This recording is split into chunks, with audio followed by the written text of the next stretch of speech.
je crois vraiment en fait que la série d'enseignements que nous faisons sur le combat spirituel, euh, que vraiment ça porte des fruits et que véritablement en fait, il y a il y a plusieurs personnes qui sont vraiment touchées, qui se sentent vraiment interpellées par ce que nous faisons et qui vivent clairement quelque chose avec le Seigneur. J'espère vraiment que les uns et les autres font l'effort de jeûner, comme ça a été dit, comme depuis le début en fait de 7 ans que nous avons, parce que c'est vraiment important de jeûner. Vous voyez, en réalité, un chrétien qui ne jeûne pas spirituellement, en fait, il est un peu fragile. Hein. Il est un peu fragile. Et donc, c'est important de jeûner, en fait, pour vraiment permettre à notre âme d'être bien disposée, d'être bien libre spirituellement pour les choses de Dieu. Amen. Amen. OK. Et donc, personnellement, c'est vraiment le thème d'aujourd'hui est un thème qui me touche particulièrement. C'est pourquoi j'ai vraiment envie de me rassurer en fait qu'on m'entend parfaitement bien, parfaitement bien. C'est un thème qui me touche profondément, profondément parce que je, c'est un thème qui me parle et c'est dans ce thème, il y a un certain nombre de réalités pendant que je faisais mes recherches et que je priais, un certain nombre de réalités que j'ai réalisées sur ma propre vie, que j'avais déjà réalisées auparavant, que j'avais déjà compris auparavant, mais ça a encore été approfondi. Bien aimé, durant ce temps, tu vas comprendre un certain nombre de réalités et tu vas en être libéré au nom de Jésus. Durant ce thème, ce thème va faire beaucoup, beaucoup, beaucoup de bien à ceux qui sont ici. J'aimerais te demander pendant les 1, 2 secondes qui vont suivre, si possible, de partager en fait la vidéo, enfin la vidéo, de partager le lien et l'affiche, de sorte que d'autres personnes puissent venir nous rejoindre. Vous savez, les thèmes que nous abordons, en fait, si vous le constatez, si vous remarquez, ce pas forcément des thèmes habituellement abordés, que ce soit dans notre plateforme, mais aussi ailleurs. Je disais la dernière fois à Daniel que je trouve que c'est des thèmes qui sont vraiment originaux. Mais qui dit originaux, en fait, signifie qu'en réalité, il y a vraiment quelque chose à apprendre, il y a une grâce nouvelle à vivre, il y a la puissance de Dieu à expérimenter encore dans ces thèmes au nom de Jésus. Je vais Amen. personnellement prêcher et enseigner ce soir comme si c'était la dernière fois, parce que c'est vraiment un thème qui me touche profondément. Et je voudrais en fait que ce que j'ai appris, que j'ai reçu de la part du Seigneur, que le maximum de personnes puissent le recevoir aussi et puissent le vivre au nom de Jésus. Je suis vraiment content aujourd'hui parce que euh, depuis quelques temps, en fait, je vois vraiment la gloire de Dieu dans ma vie. Je vois les promesses de Dieu se réaliser dans ma vie. Et je vois vraiment, en fait, que l'éternel est vivant. Et je voudrais, en fait, qu'il le soit pour toi aussi. Voilà.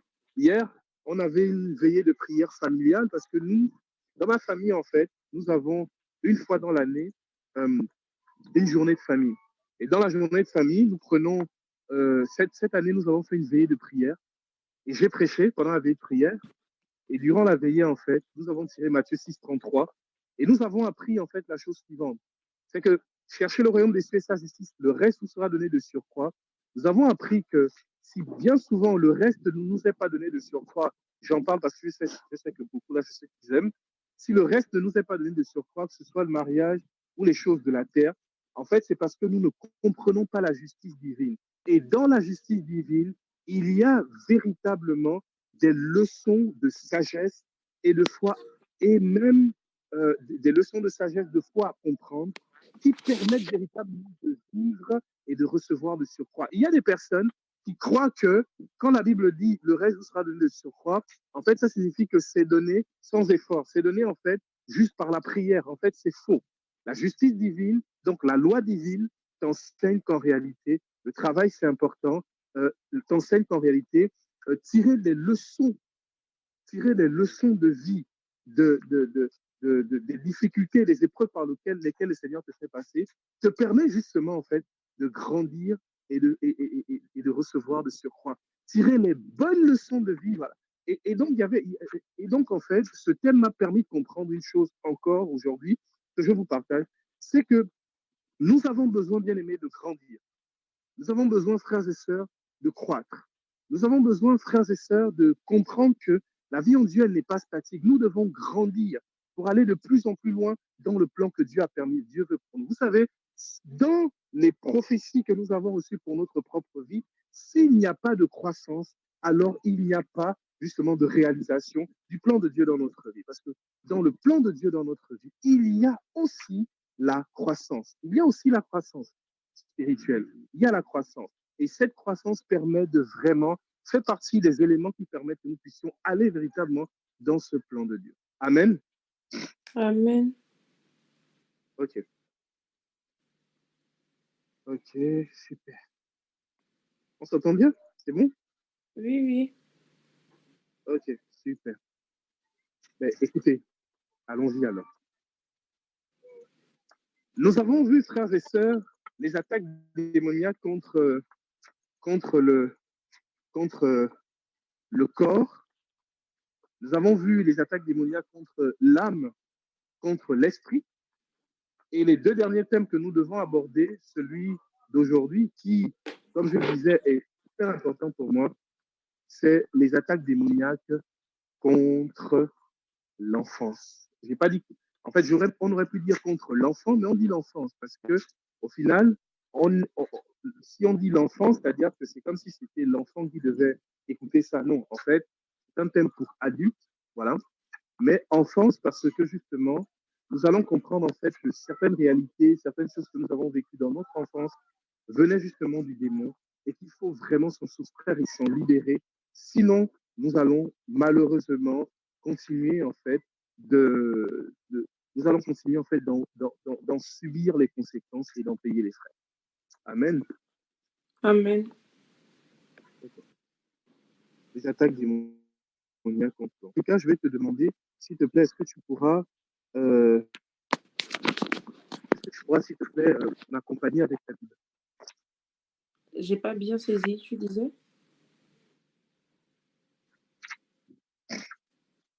Allô? C'est bon? Oui, alors, je disais, tu pourrais m'accompagner avec ta Bible, s'il te plaît. Oui, oui. Ok, super. Les attaques spirituelles contre l'enfance. Wow. Quel thème? Ok, allons-y alors. Vous savez, la Bible dit ceci. Dans le psaume 10, le verset 3. Le psaume 10, le verset 3. En fait, ça coupe beaucoup. Hein. Ça coupe. Je sais pas si ça coupe chez tout le monde. Chez moi, ça coupe. Ça coupe chez toi? Oui, c'est moi, ça coupe, pardon. Attends, je vais faire ça. Et là, est-ce que ça coupe encore? C'est bon? Ouais, c'est bon. C'est mieux. Ok, super. Donc, Allô? allons-y alors. Oui, allô, c'est bon? Moi, c'est bon. Moi j'entends bien. Est-ce que vous m'entendez bien? Oui, c'est bon. Là, c'est bon. Ok. Je prie au nom de Jésus pour que ton sang coule sur nous ce soir. Dieu, que vraiment ce moment soit un moment de grâce, un moment dans ta présence et dans ta gloire. Seigneur, en ce jour particulier, que véritablement l'onction de l'Esprit soit sur nos vies et sur nous. En ce moment particulier, Seigneur, que toute œuvre des ténèbres, distraction, attaque du diable, physique, spirituelle ou dans notre cœur, que ces attaques, Seigneur, soient écrasées par le poids de la croix de Jésus. Seigneur, libère nos cœurs et nos vies et donne-nous, Seigneur, durant ce moment, Seigneur, de véritablement accueillir toutes les grâces que tu as prévues pour nous. Saint-Esprit de Dieu agit avec puissance et surabondance durant cet enseignement. Seigneur, que pendant l'enseignement et même pendant la prière, il y ait véritablement la manifestation de ta gloire. Je crois que cela se fait parce que mon Dieu, tu es vivant. Et je sais, Seigneur, que tu es vivant pour chacun d'entre nous. Oh Dieu, prends pitié des personnes que nous sommes Et surtout, glorifie ton nom et défends ton nom et ta présence dans nos vies. Défends ton projet dans nos vies au nom puissant de Jésus-Christ. Amen. Amen. OK. Le psaume 10, verset 3, dit la chose suivante. Si les fondations sont ruinées, que peuvent le juste? Ici, il s'agit de guerre, hein, puisque les psaumes ont été écrits pour la plupart dans les temps de monarchie. Donc, David était roi à l'époque, Salomon l'a été aussi, Ben Sirac a vécu sous le règne, justement, un règne de la monarchie en Israël, de la royauté en Israël. Et frères et sœurs, dans les psaumes, il y avait bien ces réalités-là, justement, de combat et de réalités liées, bien aimé, aux affrontements avec d'autres peuples et d'autres choses. Et donc, lorsqu'il est dit ici que si les fondations sont ruinées, que peuvent le juste? Bien aimé, nous pouvons comprendre réellement, en fait, que sur le plan spirituel et même dans notre propre vie, que le Seigneur nous met en garde face à quelque chose. Le Seigneur nous dit la chose suivante. Tu peux être juste. Tu peux marcher dans les voies de Dieu. Tu peux être rempli du Saint-Esprit. Tu peux être juste comme la sœur Gervica. Et c'est possible réellement si tes fondations sont ruinées, si tes fondations ne sont pas bonnes, tu peux être impuissant face à l'adversité. Voilà le chrétien d'aujourd'hui qui est rempli de l'amour de Dieu. Il vient de faire l'expérience du Saint-Esprit, il comprend que Dieu est amour, il se convertit. Lorsqu'il se convertit, il commence à faire face à un certain nombre d'épreuves, un certain nombre de réalités de la vie, un certain nombre de réalités dans la société.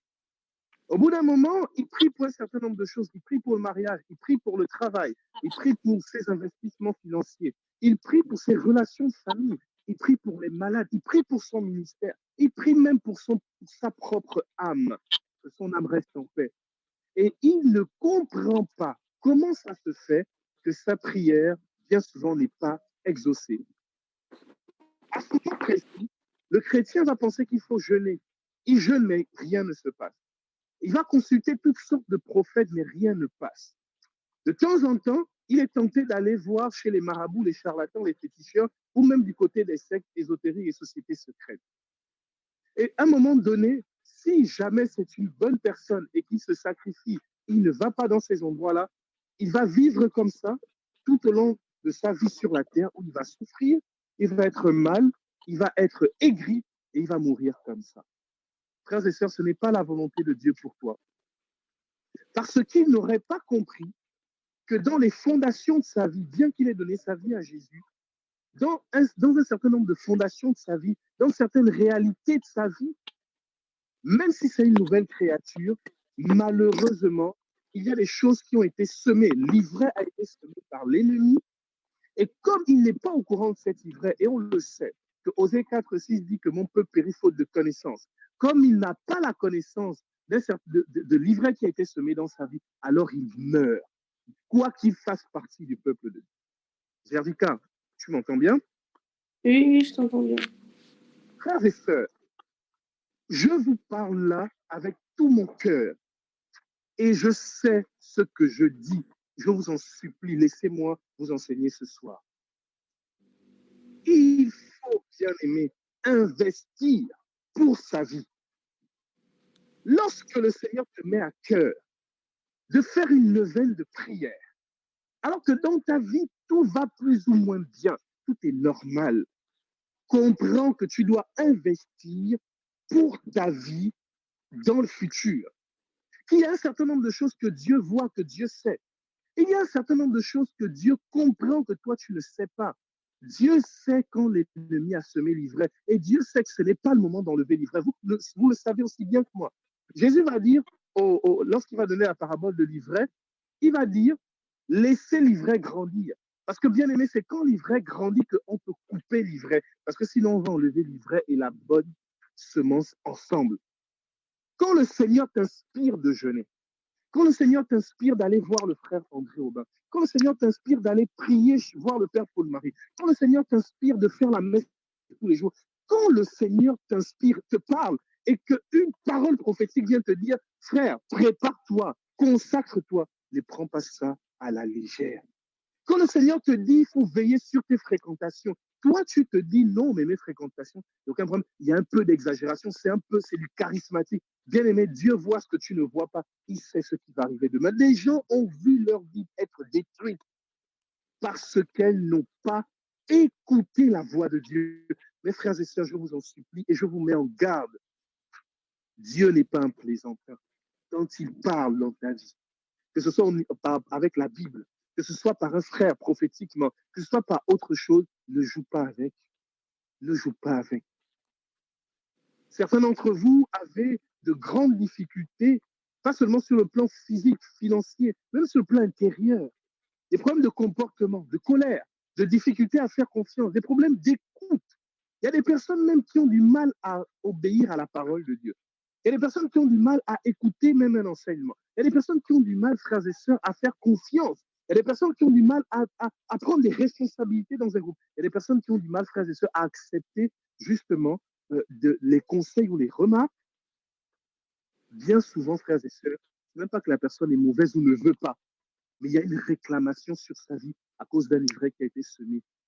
Et tant que tu n'as pas compris ça, et tu vas penser que ce sont les autres, hein, mais en réalité, il y a une réalité que tu ne saisis pas. Et ce soir, je prie pour que tu la saisisses. Que toi et moi la saisissions au nom puissant de Jésus. Il faut dire Amen fort. Amen. Je sens que vous êtes vraiment content. Hein. C'est un petit Amen là seulement. Ok, Philibert Gobi a dit Amen fort. Merci Aurore. Ok. Bien aimé. Amen. Amen. Amen. Super. Merci pour l'encouragement. Bien aimé. Attaque spirituelle contre l'enfant, contre l'enfance. Si les fondations, et dans notre cas ici, les fondations, c'est l'enfance. Parce que c'est à ce moment-là que ta vie a été plantée. C'est à ce moment-là que ta vie a été, j'ai envie de dire, a commencé à être construite. Et par toi, et par les autres, et par la société, et par ton milieu de vie direct. Bien aimé, si ce moment-là est bâclé, si ce moment-là est détruit, si ce moment-là est influencé par le diable, si ce moment-là est mal vécu, si ce moment-là est, j'ai envie de dire, traumatisé, en fait, il y a des réalités aujourd'hui que tu dis qui sont liées à ce moment-là. Et malheureusement, tu ne le savais pas. Vous savez, les enfants, euh, sur le plan psychologique, sur le plan anthropologique, hein, sur le plan émotionnel, ne sont pas comme les adultes. C'est pourquoi un enfant, le cerveau de l'enfant, sinon la mémoire de l'enfant, va être, j'ai envie de dire, beaucoup plus sujet à oublier les souffrances, les chocs trop importants. Ce qu'un adulte aurait du mal à faire, l'enfant va facilement le faire, mais il ne le fait pas exprès. C'est un mécanisme de défense qui peut se développer au point même que, ayant vécu des choses traumatisantes et difficiles, tu puisses les oublier. Frères et sœurs, il y a des gens qui ont été violés qui ont oublié qu'ils ont été violés. Il y a des gens qui ont oublié qu'ils ont été violés. Ils ont oublié qu'ils ont été violés. Et j'en passe parce que ce n'est pas le seul exemple. Bien aimé, c'est pour vous dire ici la fragilité de l'enfant. C'est pour vous dire ici, j'ai envie de dire, le fait que l'enfant en réalité soit un homme en construction. C'est véritablement une personne influencée et influençable. C'est pourquoi nous lui donnons ce qu'on appelle une éducation. Amen. Amen. La Bible dit, dans Proverbe 22, le verset 6. Instruis l'enfant selon la voie qu'il doit suivre, et quand il sera vieux, il ne s'en détournera pas. Proverbe 22, verset 6 dit, instruis l'enfant selon la voie qu'il doit suivre. Quand il sera vieux, il ne s'en détournera pas. En d'autres termes, frères et sœurs, la réalité de ce que va vivre un enfant déterminera immuablement, j'ai envie de dire, sinon généralement, forcément, presque systématiquement, l'adulte qu'il sera. Oh là là, bien aimé. Lorsque le Seigneur nous demande d'être miséricordieux, hein, dans Matthieu chapitre 5, heureux les miséricordieux, leur sera fait miséricorde. Vous savez, Dieu est bien conscient de ces réalités. Et malheureusement, Dieu sait que nous n'avons pas toujours choisi notre enfance. Et à cause de cela, il nous demande d'être miséricordieux. Il y a des gens, frères et sœurs, vous les reprochez matin, midi et soir d'être têtus, d'être paresseux, d'être mauvais, d'être méchants, d'être plein de choses, mais ce n'est pas à 100% de leur fait. Leur enfance a été bousculée, a été touchée, a été malmenée au point qu'ils deviennent les adultes qu'ils sont aujourd'hui. Du coup, si tu es trop dur avec les gens, si tu n'es pas, j'ai envie de dire, si tu n'as pas ce recul de la part du Seigneur, recul très intelligent, en fait, tu vas juger, mais tu vas juger hâtivement et injustement. Il faut dire Amen, Jérica, s'il te plaît. Amen. Bien aimé, quand tu te mets Amen. en couple, lorsque tu commences une amitié, une relation professionnelle ou même une relation en église, il faut savoir, il faut comprendre, connaître l'histoire de la personne. Parce que si tu ne connais pas l'histoire de la personne, il y a des réactions que tu ne comprendras pas et tu vas juger activement. C'est pourquoi prenons la peine, bien aimé, surtout lorsqu'on veut permettre à une personne d'être dans notre intimité, prenons la peine de discuter sur l'histoire de la personne. Il y a des gens, il y a des gens qui, et ça en fait, je ne suis absolument pas d'accord, hein. Daniel, ça je le dis clairement, ce n'est pas normal lorsque deux personnes décident de faire leur vie ensemble et puis ils ont des secrets. C'est pas normal. Tu ne peux pas te marier avec un homme et puis ne pas lui dire la réalité de ta vie, de ce que tu as vécu dans ton histoire, dans ton enfance. Et c'est pareil pour les hommes. Enfin, si tu étais un Robert Val et que tu as couché avec toutes les femmes de la capitale, il faut pouvoir le dire. Pas parce que tu veux détruire ta relation, quoi que ce soit, non. Mais parce que c'est important de connaître l'histoire de la personne avec qui on est. Parce qu'en fonction de son histoire, on peut mieux appréhender, comprendre et vivre avec la personne en question. Frères et sœurs, faisons attention. Faisons bien attention. Vous savez, le thème d'aujourd'hui, j'ai fait beaucoup de recherches, j'ai beaucoup prié dessus. C'est un thème, j'aimerais et je prie Dieu qu'il soit entendu par le maximum de personnes. Parce que je sais que le Seigneur veut vraiment nous enseigner ce soir. Et personnellement, j'accepte d'être enseigné par lui et je voudrais que vous le soyez avec moi au nom de Jésus. Amen. Amen. Amen. L'enfant est donc influençable Amen. et donc devient un adulte qui a été influencé. L'adulte, c'est le produit, est aussi le produit d'un enfant qui a été influencé parce qu'il a été éduqué et parce qu'il a vécu un certain nombre de choses. Bien aimé, je vais vous ouvrir un tout petit peu mon cœur. Hein. Lorsque j'avais l'âge de 4 ans, je me suis retrouvé un jour à être dans la chambre d'un oncle à moi, et il avait des revues pornographiques. Et puis, comme un enfant, j'ai pris la revue, et puis j'ai ouvert, j'ai commencé à regarder. Et puis, en regardant, moi, je n'étais pas conscient de ce qui se passait. Je me souviens que j'ai un autre oncle qui m'a surpris, qui s'est fâché, qui m'a tapé, en tout cas qui m'a bien grondé. Mais moi, j'avais 4 ans, je ne comprenais pas ce que je faisais. Je ne comprenais pas ce que je voyais, mais je l'ai vu. Et dans la même période, malheureusement, je suis allé de temps en temps, vous savez, quand on est enfant, on t'emmène chez l'oncle, chez la tante, chez ma tante. Et des fois, nos parents, nos oncles, nos tantes, nos cousins, cousines, nos grands frères, ils sont tellement peu consciencieux de la réalité de la pudeur que malheureusement, ils peuvent, lorsqu'ils vont avoir des relations intimes avec une personne, leur conjoint, peu importe, certains ne ferment pas la porte, certains euh, ne prennent pas leurs précautions.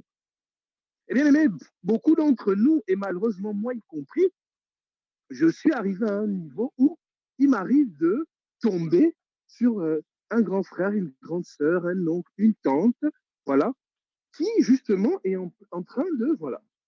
Eh bien, mais sur le coup, j'ai 4 ans, j'ai 5 ans. Je ne comprends pas forcément ce qui se passe. Je regarde simplement. Eh bien, mais c'est terrible parce que euh, quand ce genre de choses arrive, sur le coup, on ne réalise pas, on ne le comprend pas. C'est bien plus tard qu'on comprend. Et donc, frères et sœurs, j'ai grandi comme ça. Et puis, il est arrivé un moment donné de ma vie où, en fait, je comprenais en fait que j'avais un problème. J'avais un problème. Je ne comprenais pas pourquoi, par exemple, enfin, je le dis aujourd'hui, voilà, je ne comprenais pas pourquoi je ne l'ai jamais dit. Hein. Donc, voilà, c'est un témoignage vraiment exclusif. C'est la première fois que je le fais. Et c'est vrai en plus. Je ne comprenais pas pourquoi, quand je regardais un film, si jamais dans le film on parlait de viol, plutôt que d'en être scandalisé, je n'étais pas scandalisé. Ça me faisait une sorte d'excitation. C'est bizarre. Je m'en voulais terriblement.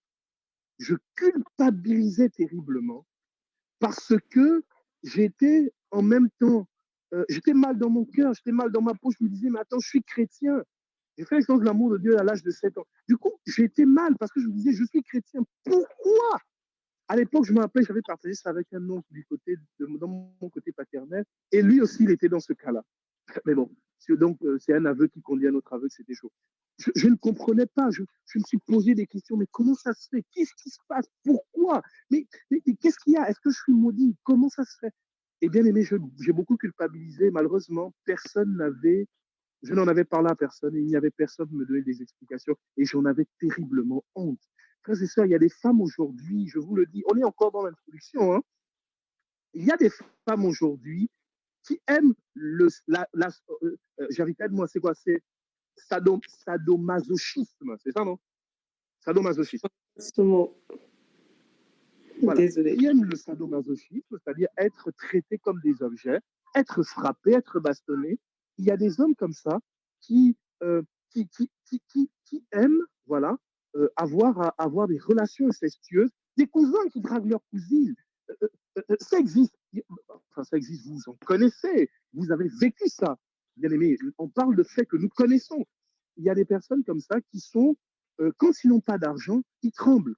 C'est comme si, en fait, leur vie était foutue. Il y a des personnes, leur humeur change en fonction du fait qu'ils ont de l'argent. Bien aimé, si tout de suite il lui reste 1000 francs, la personne est triste. Mais tu es triste, pourquoi? Non, je n'ai pas d'argent. Bien aimé, il y a des personnes, tu fais une remarque, bien aimé, en fait, pour lui, tu n'es pas son ami. La personne a l'impression que tu ne l'aimes pas. Bien aimé, qu'est-ce qui s'est passé à ce moment-là? C'est qu'en fait, souvent, ces réalités-là sont liées à ce que nous vivons dans notre enfance. Et moi, dans mon cas, je ne le savais pas, je l'ai compris bien plus tard. J'ai fait un travail spirituel tel sérieux. J'ai fait un 30 jours de messe. J'ai fait un travail spirituel. Je me suis fait accompagner. Bien aimé, il y a des choses, il faut se faire accompagner. Hein. Vous ne pouvez pas le faire seul. Hein. Jarika, on se comprend, non? On ne peut pas le Oui, faire oui. seul. Il y a des choses pour lesquelles il faut être accompagné. Voilà. Donc, l'histoire de non, tu vas te cacher, bien aimé, il y a des choses, il faut être accompagné. Bien aimé, j'ai été accompagné et j'ai compris que, en fait, au moment où j'avais ouvert cette revue pornographique, en fait, il y a un démon d'impudicité qui a été greffé dans ma vie. Et donc, une personne extérieure à qui j'aurais parlé de ça, qui m'aurait jugé, aurait été profondément injuste. Et même moi-même qui me jugeais durement, j'étais injuste envers moi-même parce que je ne savais pas que j'étais un enfant et j'étais ignorant en fait de ça. Et bien aimé, moi j'avais oublié cet épisode-là. Frères et sœurs, moi j'avais oublié. C'est parce que j'ai fait ce travail spirituel que le Seigneur m'a remis en mémoire ce qui s'était passé. M'a remis en mémoire ce qui s'était passé. Amen. Amen. Frères et sœurs, il y a des personnes, parce que tu n'as pas connu ton père, parce que ton père a essayé ton père, je sais pas moi, a eu des attouchements bizarres, parce que tu n'as pas connu ta mère, parce que ta mère ne t'a pas donné de l'amour, parce qu'on ne t'a pas donné de l'affection. Il y a des personnes comme ça qui, sans qu'ils ne le sachent, ne comprennent pas pourquoi elles ont une grande facilité à faire de la dépression. La dépression, c'est-à-dire que la personne sur un mois, la personne sur un mois est au moins dépressive une fois. La personne est sur un mois au moins dépressive une à deux fois. C'est systématique. Elle ne peut pas ne pas faire de dépression. C'est pas possible. Et pour des broutilles, une parole, une remarque, la pluie. Moi, je connais quelqu'un, quand elle marche et que la pluie va s'apprête à tomber, elle fait une dépression, elle commence à pleurer. Bien aimé, le manque, quelque chose qui a été brisé dans l'enfance. Et bien aimé, les attaques contre l'enfance, c'est qui? C'est le diable. Nous l'avons déjà vu en collaboration avec l'homme. Le diable ne peut pas attaquer l'enfant seul. Il faut la collaboration, l'association, la participation de l'homme, de l'être humain. Il faut dire Amen, Jessica. Amen. OK. Comment le diable attaque l'enfance? Nous allons voir le premier point. Premièrement, Marc chapitre 9, le verset 16 à 20. Marc chapitre 9, verset 16 à 20. Alors, le diable peut attaquer l'enfance clairement par, j'ai envie de dire, une semence diabolique, que ce soit, ça va être la maladie, ça va être l'oppression démoniaque, ça va être une réalité où l'enfant va être exposé justement à, malheureusement, un monde spirituel dans lequel il est torturé. Qu'est-ce que ça veut dire? Ça veut dire qu'un enfant va être clairement attaqué par le démon, de sorte que l'enfant, par exemple, soit oppressé spirituellement, il fasse des mauvais rêves, il tombe malade, il a des maladies bizarres. Et vous savez que les maladies comme la drépanocytose ou l'épilepsie sont des maladies qui sont bien souvent profondément démoniaques. Hein. Je ne sais pas si vous le saviez.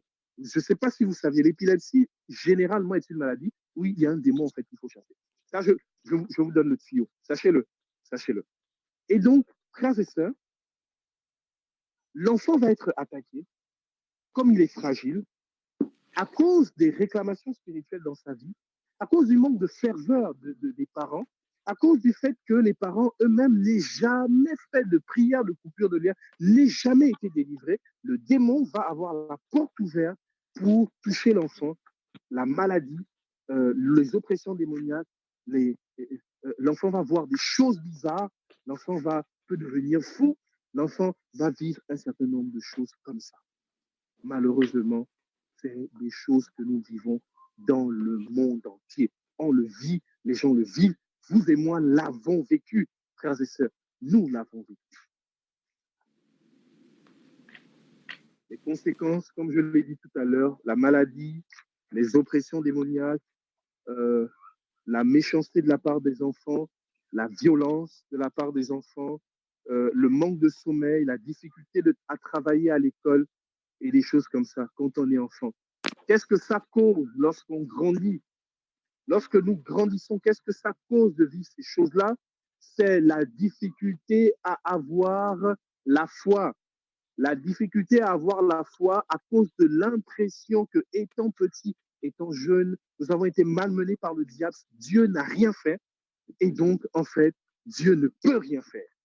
Amen. On se comprend? Amen. Il y a des gens qui ont du mal à avoir la foi, vous leur prêchez l'évangile. Ils vont avoir du mal à avoir la foi parce que pour eux, si Dieu était bon et Dieu était amour, Dieu existait, Dieu n'aurait jamais permis qu'étant petit, il soit possédé par un démon. Étant petit, il fasse des mauvais rêves. Étant petit, en fait, il soit tout le temps malade, attaqué par Satan et qu'il voit des choses comme ça. Donc, la difficulté à avoir la foi. C'est des gens qui ont des cœurs très durs, très fermés aux choses de Dieu. Ils deviennent généralement athées, ils deviennent généralement très rationnels, parce que pour eux, si Dieu n'a rien fait, c'est-à-dire que ce qui s'est passé, ils vont essayer de donner une explication rationnelle à ça. Et si Dieu n'a rien fait, donc Dieu n'existe pas, donc les choses spirituelles n'existent pas, quand bien même ils ont vécu un certain nombre de faits et de réalités. Amen. Amen. Deuxièmement, Satan va attaquer, on le voit, Genèse chapitre 37, versets 35 à 39. Genèse chapitre 43, verset 30. Qu'est-ce qui va se passer? Joseph va être livré par ses frères. Joseph va manquer d'amour, frères et sœurs. Joseph va être malmené par ses frères. Il va être vendu en Égypte par ses propres frères, de même père et de même sang. Et là, frères et sœurs, Joseph va devenir premier ministre en Égypte. Ses frères vont revenir, il va pas ses frères ne vont pas le reconnaître, il va les reconnaître, il va aller derrière, il va pleurer abondamment, abondamment, et faire un petit jeu avec eux. Bien aimé, il va pleurer. Pourquoi? Jarika, tu sais pourquoi il va pleurer? Non, non. En fait, parce qu'il était blessé intérieurement. Les personnes qui sont blessées intérieurement pleurent beaucoup. Ils pleurent lorsqu'ils sont face à leurs blessures. Ils pleurent lorsqu'ils sont face à leurs blessures.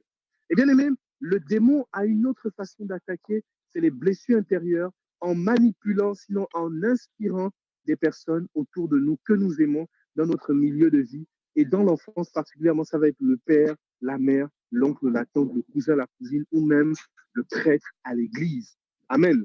Bien aimé, sachons bien la chose suivante. Sachons bien la chose suivante. Les blessures intérieures se développent principalement dans l'enfance. Les blessures que nous développons étant grands sont plus faciles à guérir que les blessures que nous développons et que nous vivons étant petits. Parce que nous sommes plus fragiles et la cicatrice est beaucoup plus... ça cicatrise difficilement. J'ai envie de dire notre chair spirituelle, j'ai envie de dire notre consistance intérieure est beaucoup trop fragile pour pouvoir facilement passer dessus. Les blessures intérieures. Il y a des personnes comme ça, parce que quand ils étaient petits, on leur a mal parlé, on ne leur a pas témoigné de l'amour, ils ont été victimes d'un certain nombre de choses. Il y a des gestes qu'ils ont eu à vivre. À la Noël, on leur a pas donné un cadeau satisfaisant. On ne leur a pas dit qu'on les aimait. Ils n'ont pas vu leur père ou leur mère se débattre pour eux comme les autres pères, les autres mères se battaient pour leurs enfants. Bien aimé, quand ils sont blessés là, qu'est-ce que ça cause? Qu'est-ce que ça a comme conséquence quand le diable les attaque de cette façon-là? Le diable a un but.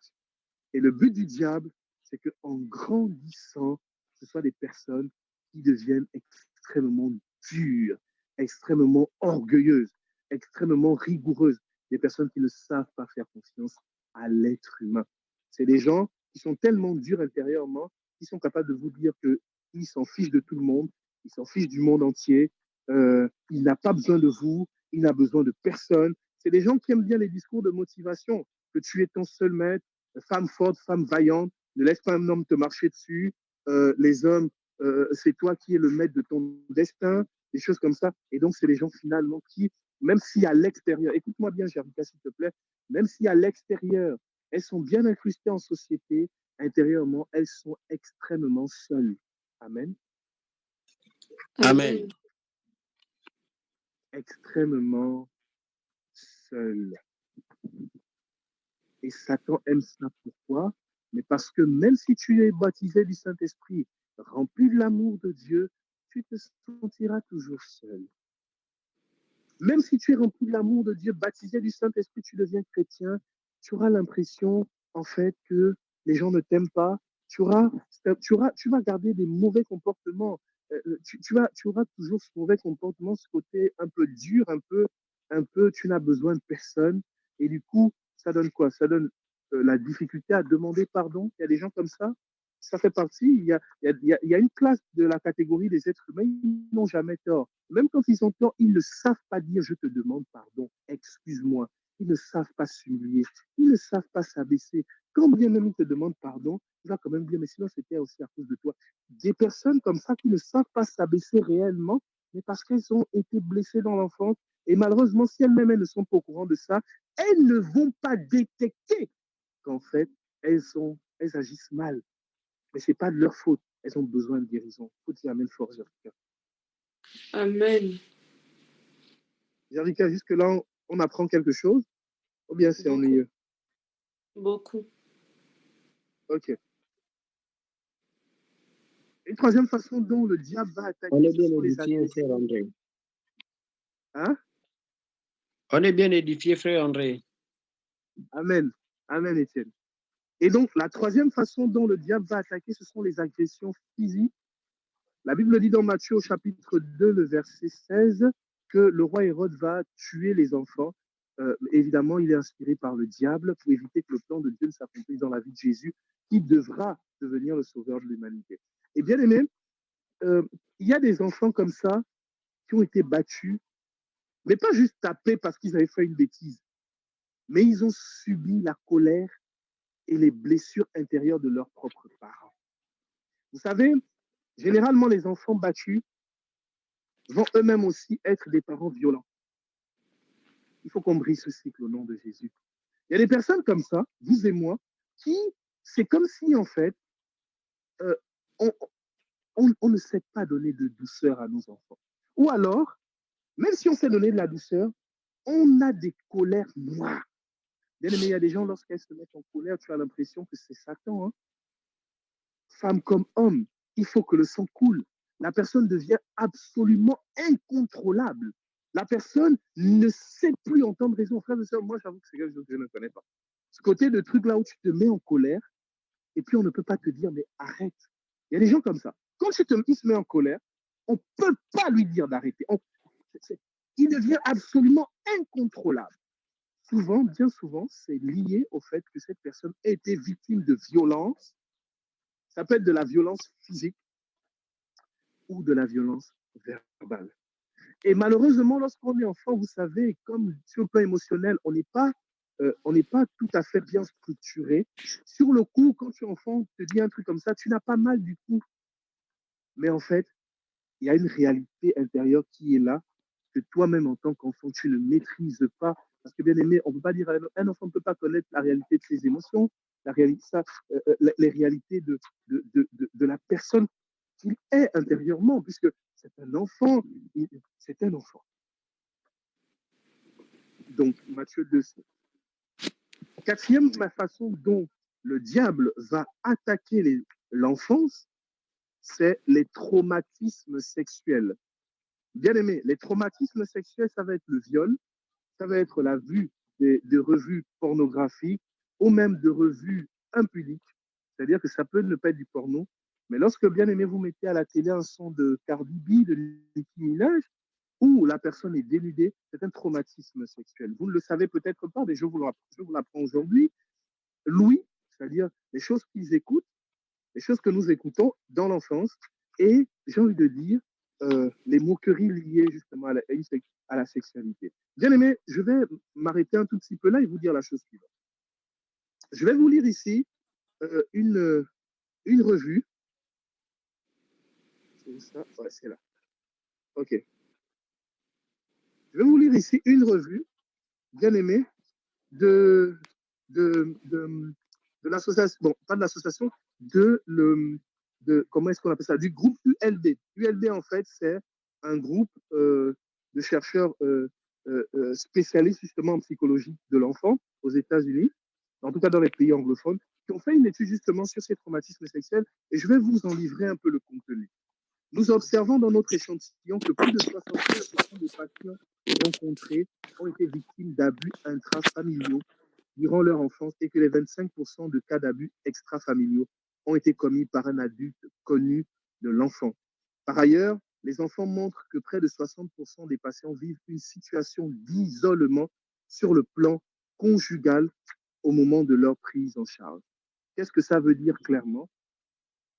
C'est que la conséquence de ces choses-là, des traumatismes sexuels, c'est la difficulté à avoir une relation amoureuse normale.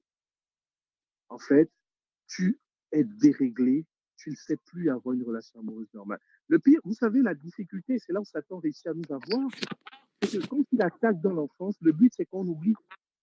Le but, c'est qu'on soit ignorant toute notre vie. Amen, Jarikam. Amen. Et comme je suis ignorant de ce qui se passe, alors je ne serai jamais délivré de ça. Bien aimé, il y a des gens qui ne peuvent pas avoir une vie amoureuse normale.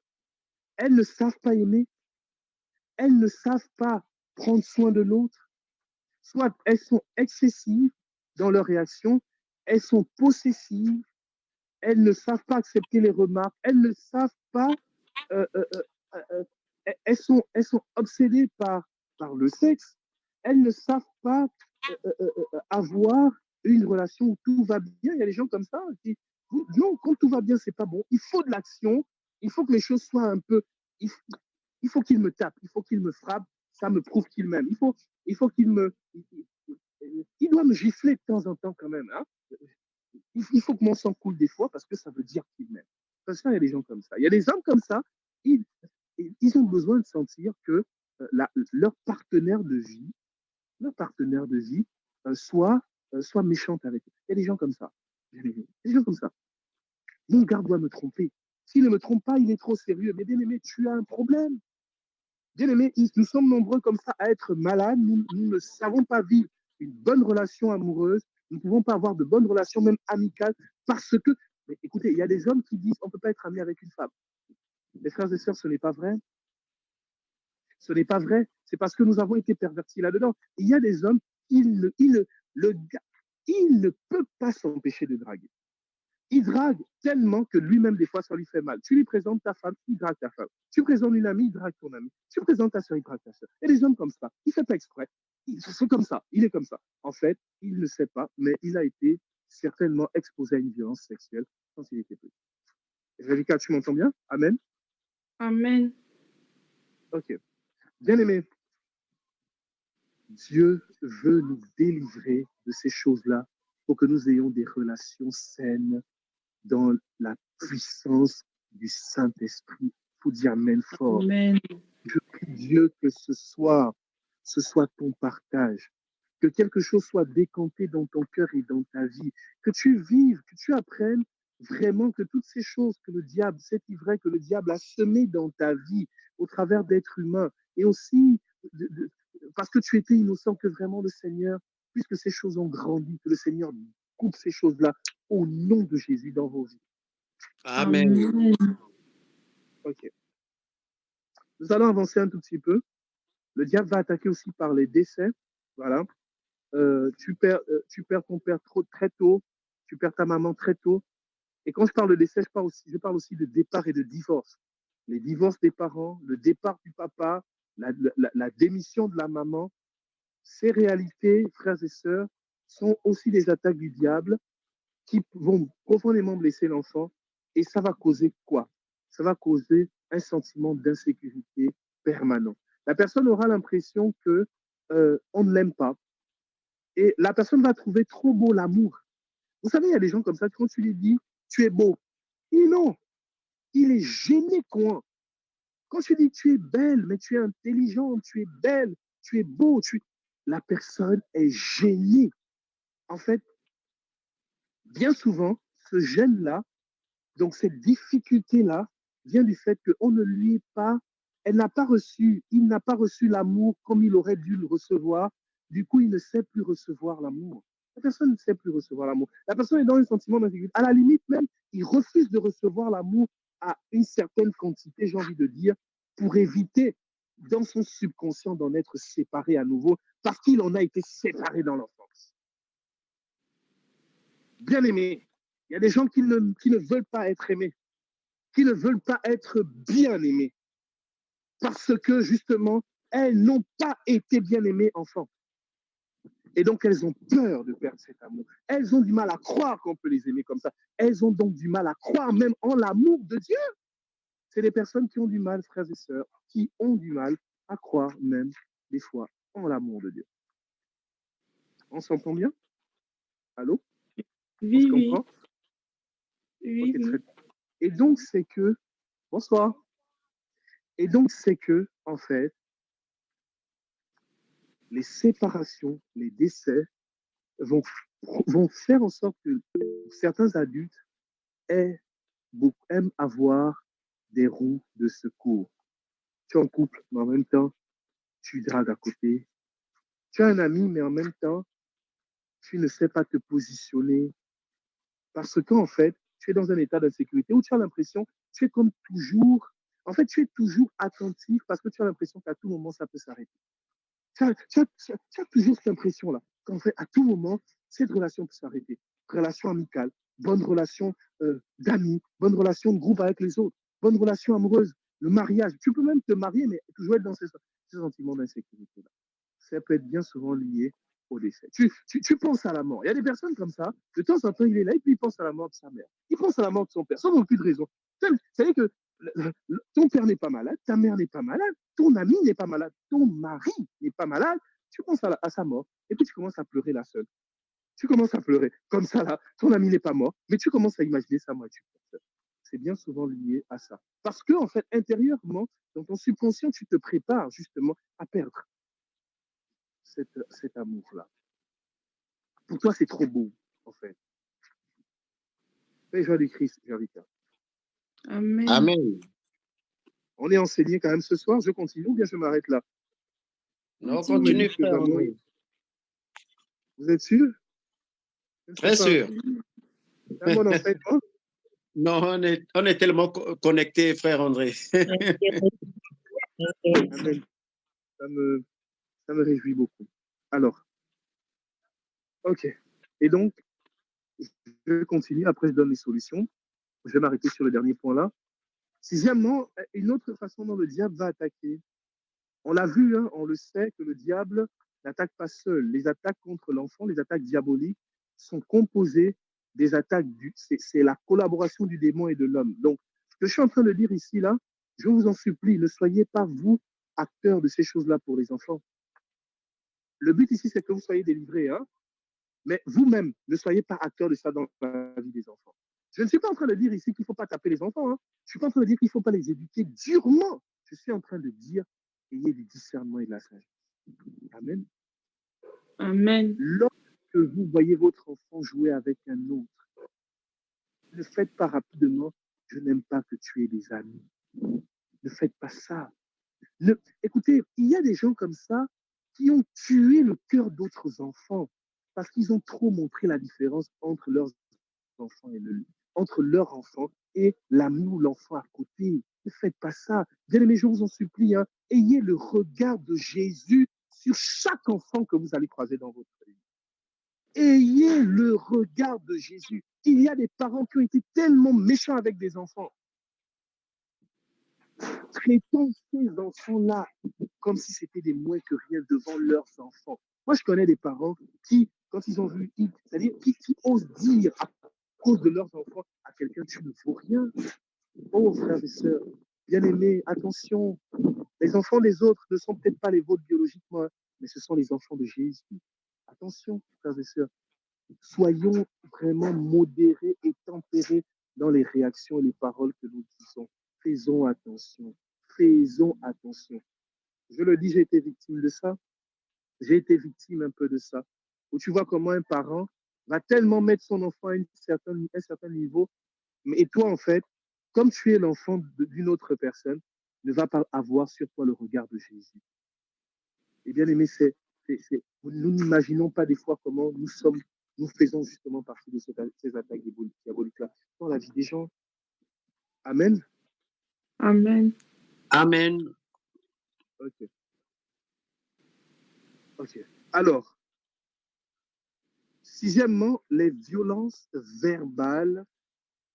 Comment? Soit par des paroles blessantes et méchantes, soit par des paroles non prononcées, mais nécessaires. Je répète, violence verbale qui se traduit par paroles méchantes et blessantes ou paroles non prononcées, mais nécessaires. Qu'est-ce à dire? Il y a des personnes aujourd'hui qui, on ne leur a jamais, c'est-à-dire, les premiers souvenirs qu'ils ont de leurs parents, ce sont les insultes. Ce sont les paroles dures, ce sont les paroles méchantes.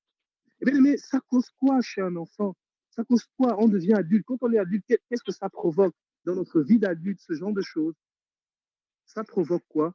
Mais ça provoque finalement un manque ça provoque de la peur. Il y a des gens comme ça qui ont peur. Et ça provoque aussi de la rébellion. Il y a des gens qui sont, quand ils grandissent, ils deviennent très irrespectueux envers leurs parents. Ils ne savent plus voir dans leurs parents le côté sacré, le côté c'est mon père, c'est ma mère. Et la facilité à répondre mal, la facilité à se fâcher, la facilité en fait à parler à son parent comme si c'était son camarade. En fait, des fois, c'est des paroles dures, des paroles méchantes qui ont été dites envers cette personne-là. Et pour aller encore plus loin, le pire en fait, et le pire du pire, c'est les personnes à qui il y a eu des paroles non prononcées. On ne t'a jamais dit, ton parent ne te disait pas je t'aime. Il ne te disait pas, tu sais, je crois en toi, tu es intelligente, tu vas réussir dans la vie, j'ai confiance en toi, je sais que tu seras quelqu'un de grand, je sais que je suis avec toi. Ce genre de paroles, tu ne l'as pas entendu. Et malheureusement, si tu l'as entendu seulement de ton père, ce n'est pas suffisant. Tu ne l'as pas entendu de ta mère. Si tu l'as juste entendu de ta mère, ce n'est pas suffisant. Tu ne l'as pas entendu de ton père. C'est important que les deux paroles jouent ce rôle-là. Une personne qui n'a entendu ça que d'un seul parent, frères et sœurs, a quand même un déséquilibre. Et ça cause quoi? Ça cause la facilité à avoir peur, les gens qui ne sont pas très courageux, la peur d'entreprendre, la peur des responsabilités, la peur d'être devant, de prendre les choses en main, d'être responsable. Ou alors le manque de confiance en soi-même. Le manque de confiance en soi-même. La personne, en fait, n'a pas confiance en elle. Elle estime qu'en fait, elle n'est pas capable. Elle n'est pas capable de marcher avec Dieu. Elle n'est pas capable de tenir un groupe de prière. Elle n'est pas capable de prêcher. Elle n'est pas capable de prier pour les malades qui sont guéris. Elle n'est pas capable de monter une entreprise. Elle n'est pas capable d'avoir un poste de responsabilité. Et bien souvent, frères et sœurs, c'est lié au fait qu'il y a eu ces violences verbales dans lesquelles on nous a soit dit des paroles méchantes et non constructives, soit on ne nous a pas dit des paroles, sinon on ne nous l'a pas assez dit, des paroles encourageantes qui vont construire justement l'identité, sinon construire positivement la psychologie de l'enfant pour être un adulte qui est bien dans sa peau et dans ses pompes. Amen. Amen. Ok. Quelles sont les solutions? Vous et moi, nous sommes des chrétiens et nous avons nos enfants. Nous nous retrouvons dans une catégorie ou dans une autre. Quelles sont les solutions? Premièrement, bien aimé, premièrement, nous allons voir des solutions pour nos propres enfants, pour ceux qui sont parents et ceux qui ne le sont pas. Ceux qui ne le sont pas encore, ils le seront. Qu'est-ce qu'il faut faire pour nos enfants pour qu'ils ne revivent pas la même chose? Vous savez, dans les Écritures, Joseph a protégé sa famille, il a protégé Marie et Marie a protégé Jésus. En fait, il faut, frères et sœurs, que les parents apprennent à protéger leurs enfants face à la pornographie. Il faut qu'ils apprennent à protéger leurs enfants face aux agressions du monde extérieur. Ça ne veut pas dire, en fait, moi je connais une famille, ça me faisait rire, en fait, eux, en fait, ils n'ont pas de télé chez eux. Ils n'ont pas de télé. Parce qu'en fait, la mère estime que la télé peut justement avoir de graves répercussions sur les enfants, donc ils protègent. Bien aimé, je ne dis pas que c'est bien ou pas bien, je dis qu'il faut protéger les enfants. Deuxièmement, il faut se marier à l'église. Mettez vos enfants dans les meilleures conditions possibles. Mariez-vous, frères et sœurs. Mariez-vous avant d'avoir les enfants. Mariez-vous, mariez-vous, mariez-vous, mariez-vous, mariez-vous, mariez-vous, mariez-vous. Pour avoir la bénédiction de Dieu et la grâce de Dieu sur ces enfants-là. Une grâce toute particulière. Troisièmement, la prière en famille. Prenez à prier avec vos enfants. Papa et maman doivent apprendre à prier. Vous devez apprendre à prier ensemble. Troisièmement, l'effusion du Saint-Esprit dans la vie de vos enfants. Parce que là où vous ne pourriez pas les aider, les protéger, Dieu va le faire. Bien aimé, Jean le Baptiste a été baptisé du Saint-Esprit dans le ventre. Et donc, il a bien fait mener à bien sa mission de précurseur du Christ. Frères et sœurs, c'est important de prier pour que vos enfants soient baptisés du Saint-Esprit. Regardez, ce n'est pas pour les vieux. Même dans le ventre, l'enfant peut être rempli du Saint-Esprit. Javika, tu n'as pas dit Amen. Amen. Ton Amen là ne me plaît pas. Il faut bien dire Amen. Amen. Priez pour que vos enfants soient baptisés du Saint-Esprit, même étant bébés. Voilà. Troisièmement, c'est la communication. Il faut parler avec vos enfants.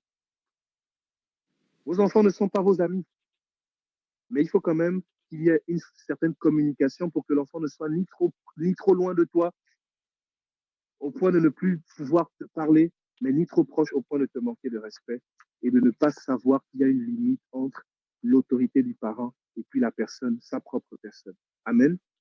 Amen. OK. Ensuite, pour nous-mêmes, premièrement, et c'est ce que nous allons vivre tout à l'heure, il faut savoir discerner ces attaques. Parmi vous, il y en a, frères et sœurs, qui se reconnaissent dans tout ce que j'ai dit. Bien aimé, la plupart se reconnaissent, il faut pouvoir discerner. Moi, j'ai discerné pour moi. J'ai discerné ce qui s'est passé. J'ai discerné, j'ai compris un certain nombre de choses. Je ne l'ai pas négligé. Et c'est la première chose à faire pour être en route vers la guérison. La deuxième chose, bien aimé, il faut consulter un psychologue pour certains cas. Il y a des cas où nous devons consulter un psychologue, un psychanalyste. Moi, j'ai consulté un psychanalyste, une psychanalyste qui m'a suivi pendant 6 mois. Et je vais vous raconter, en fait, je lui ai parlé, en fait, d'une relation que j'avais. Et je ne comprenais pas, en fait, quelque chose. Je lui disais, en fait, moi, je ne comprends pas. J'ai l'impression, en fait, que je suis trop dur avec la personne avec qui je suis en couple. Je suis trop dur, trop. Et puis, on a discuté. C'était le bon psychologue. Hein. Au bout de la 3e ou 4e séance, elle me dit, mais qui est ta première figure maternelle, paternelle? Je lui dis, non, mais moi, ma première figure maternelle, en fait, c'est ma grand-mère. Elle me demande, ta grand-mère où? Je dis, non, elle est morte et tout ça. Je dis, ok. Et puis, elle me dit, est-ce que, est-ce qu'elle va bien? Elle me dit ça comme ça. En tout cas, elle a posé une question de façon. Mais j'ai commencé à pleurer. Et là, elle me dit, en fait, en réalité, si tu es aussi dur, c'est parce que tu recherches ta grand-mère dans cette fille-là. Et comme c'est pas ta grand-mère, ben, elle ne lui ressemble pas. Et donc, tu as recherché ta grand-mère dans plusieurs personnes. Et le fait de rechercher ta grand-mère et de ne pas la voir, ça faisait qu'en fait, tu devenais irritable et tu étais trop dur parce que tu voulais transformer la personne avec qui tu es en ta grand-mère. Et bien aimé, elle me dit, elle m'a fait comprendre qu'en fait, je n'avais pas fait mon deuil. Bien aimé, comme ma grand-mère est morte, je n'ai eu aucune émotion. Je n'ai pas pleuré, je n'ai rien dit. Je me rappelle à l'époque, mes sœurs me disaient même que, mais toi, tout le monde pleure, toi, tu ne ressens rien. Et à ce moment-là, j'ai ma tante qui disait, mais c'est pas parce qu'il a l'air comme ça que ça veut dire qu'en fait, j'étais tellement attaché à ma grand-mère que quand elle est partie, mon esprit a refusé de croire que c'était vrai. Et le choc était tellement violent que j'ai refusé d'encaisser ce choc-là. Donc, du coup, j'ai rien ressenti. Parce que j'étais enfant. J'avais 11 ans. Et bien aimé, c'est à l'âge de 30 ans, en me faisant psychanalyser, que j'ai fait mon deuil. J'ai pleuré, frères et sœurs, pendant près de 2 ou 3 semaines. Mais je pleurais abondamment. Hein. J'ai vraiment pleuré comme un enfant. J'ai vraiment pleuré comme un enfant. Donc, frères et sœurs, bien souvent, il y a des cas où il faut commencer à avoir cette culture d'aller voir le psychologue. N'est-ce pas, Jervika? D'aller voir le psychologue. Oui, oui. Okay. Troisièmement, frères et sœurs, c'est la prière. Et pour ne pas aller en long et en large par rapport à la prière, comme il est 22h03, nous allons directement mettre en pratique